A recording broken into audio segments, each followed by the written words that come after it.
যেহেতু গ্রামে থাকি, গ্রামের পরিবেশ আপনারা জানেনই যে বৃষ্টি হইলে কাদো মাখা হয়ে যায় সব কিছু। কবুতর বাহিরে কীভাবে আসলো? এই, তুই রাত্রে ঢুকিস নাই ঘরে? হ্যাঁ, তুই বাইরে কি? বাইরে কেন? বুঝলাম না, এটা বাইরে কেন? কবুতর তো বাইরে থাকে না আমার। হ্যাঁ, যাই হোক বলি, এটা হচ্ছে আমার কবুতরের ঘর। এটা ছোট, এটা আমার অনেক আগের ঘর। যখন আমি কবুতর পালা শুরু করি, তো মুরগিতে ডিম পাড়ছে কবুতরের ঘরের ভিতরে। যাই হোক, যেহেতু গ্রামে বসবাস করি, শখ করে অনেক হাঁস মুরগি আমি পালি। এই ঘরটার ভিতরে অর্ধেক মুরগি আর হাঁস একসাথেই থাকে, আর এই সাইডে থাকে কবুতর। তো এই সাইডে মুরগি আছে।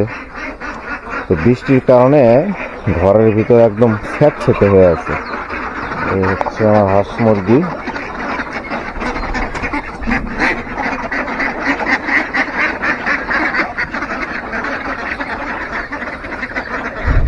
দুইটা মদ্দা আছে, সবই মায়া।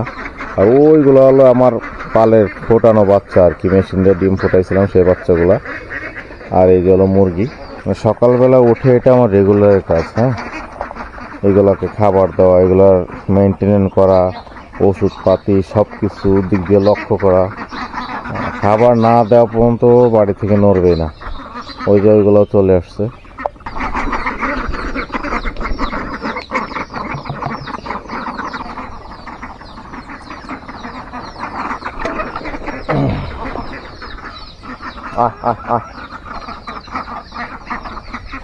খা খা খা খা খা খা, উদ্ধার কর। তো আজকে এই পর্যন্তই। যেটা সকালে আমি প্রতিনিয়ত করি সেটাই আপনাদের সাথে একটু শেয়ার করলাম। ভালো থাকবেন সবাই, খোদা হাফেজ।